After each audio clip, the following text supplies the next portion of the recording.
可能哦，人家都是。好，不要讲。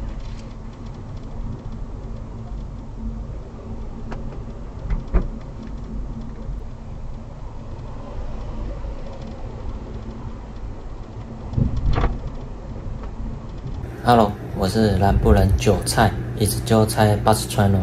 今天是尼桑的 Kick 的一些状况反应了。那我牵车已经1个月了，它的后座持续会有一个奇怪的异音。那它就是我每次开到一个坑洞或经过平交道，就会有一个扣扣扣扣的声音了。那我怀疑可能我的杂物太多，那我有一次把它全部清空之后，还是会有这个声音。我是怀疑可能是我加购的那个平整化套件发出的声音。再来就是有可能是后座第2排椅子要翻倒下去的卡榫的声音，因为我看网络上有人说把它重新用倒再把它立起来就 OK 了，但还是会有。再来就有可能是后门的卡榫，把它关起来的卡榫会有造成这种扣扣的声音。那我等一下就会原厂给技师看一下，看它的声音来源在哪里，我比较好处理啦。我不喜欢开车有奇怪的声音，就算有的话，至少也让我知道是哪里发出的，我比较不会有那种疑虑，说这个怪声音到底是哪里发出来的。那我们等一下就去原厂问一下那技师，顺便测试一下那个声音的来源到底是在哪里吧。Go。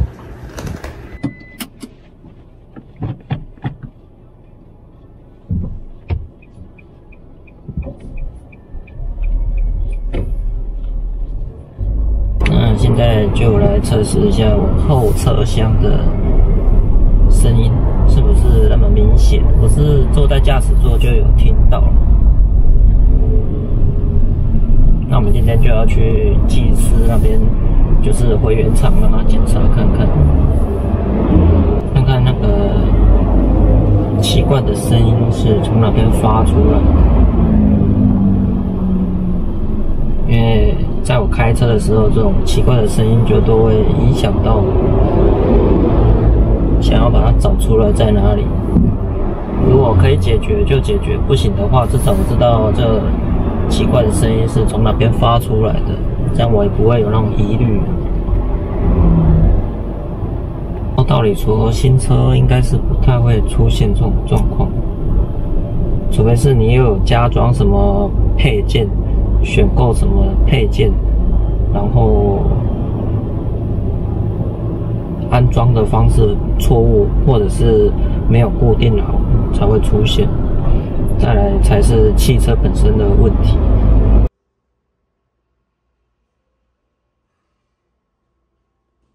对啊，我逐天上班驶就咁明显，就拢会听到伫遐扣扣扣扣。你走几公里啊？600尔。你讲啊？我拢上下班尔，我最近也无驶远途。买来了，我拢上下班到人科，一天30几公里。啊，你车买落了，你开着拢有这种会上来最近。哦，可能哦，人家都是。好，不要讲。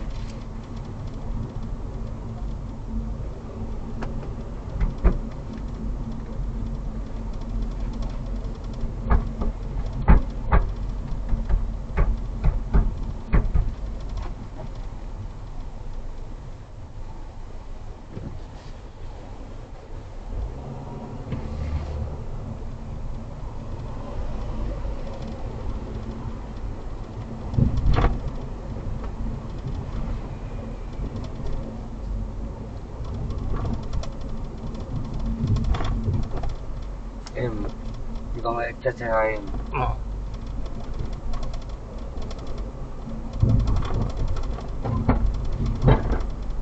你看下较停到落地，我看卖。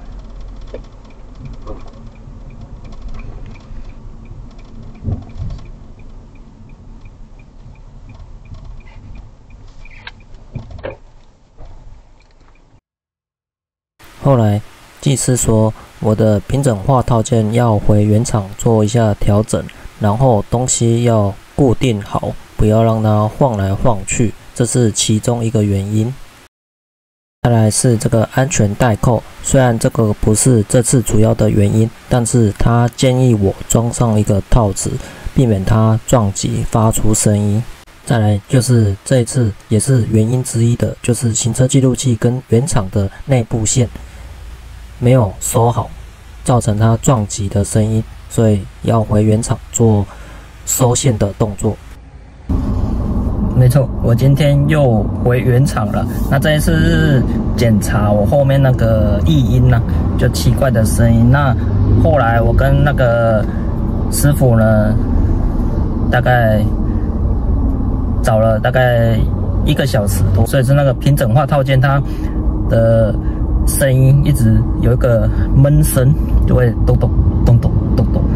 那就是那个平整化套件它那个盖子啊，它没有做隔音的效果，那它有时候那个魔鬼毡会连不太紧，所以你就是要再去买那个魔鬼毡来让它连紧一点。那你当然你里面的东西也不能放太多那种会发出声音的，因为它里面会有声响。那我就是把东西尽量减少，可以不要放就不要放了，因为你已经装了平整化套件，空间已经够小了，又不能放东西，那真的是会有点。空间会变小，那毕竟是一种割舍啦。你装了平整化套件，当然你的内部空间就会更小。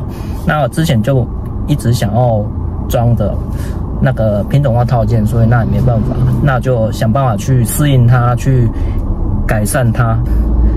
然后里面的东西会发出声响的东西，也尽量把它固定住。像那个行车记录器是我额外加装的啊，那个线在汽车里面会扣扣扣扣。那行车记录器呢，我就是回原本安装的店家那里，叫他线重新帮我收一收，然后做固定的动作，声音才会消除。OK， 这个就是我今天分享的 尼桑 Kicks， 它后面那个后座的声响。那我之前听网络上有一些人是后门的卡榫，那有些人是那个6/4分离那个第2排的后座躺平的话，它没有拴紧，或者是那卡榫会在那边扣扣扣，就是尽量还是去原厂找师傅陪你一起去找出那个奇怪的声音呢，才不会造成说是车子真的有问题，还是说是你杂物太多的问题。因为我问师傅，师傅是说，当然如果车子有问题，一定要回原厂找出那个奇怪的声音，把它找出来。那如果是你的杂物太多，就是靠车主自己去做整理了。OK， 这个就是我们今天分享的 Kicks 后车厢有异音的怎么处理的影片分享了。那如果喜欢我的影片的话，帮我按个赞，然后分享。如果想要收到更多即时通知的话，旁边有一个小铃铛，再帮我按一下，那你就能收到更多即时通知喽。拜拜。